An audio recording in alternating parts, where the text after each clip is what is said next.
नमस्कार मित्रांनो, PM किसान योजनेचा 19 हप्ता नेमकी कोणत्या तारखेला शेतकऱ्यांच्या खात्यांमध्ये जमा होणार, त्याचे जे 2,000 रुपये ते नेमकी कधी जमा होणार याची चर्चा बऱ्याच दिवसापासून चालू आहे. आणि या संबंधित एक महत्त्वाची अपडेट आता केंद्र सरकारने दिलेली आहे.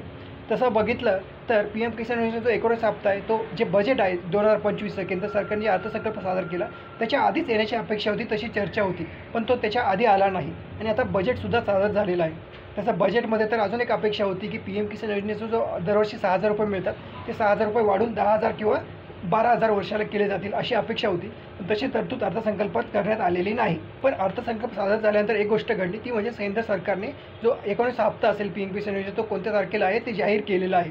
तुम्ही जर बघितलं तर 24 फेब्रुवारी हा दिवस दरवर्षी PM किसान सन्मान निधी दिवस म्हणून साजरा केला जातो.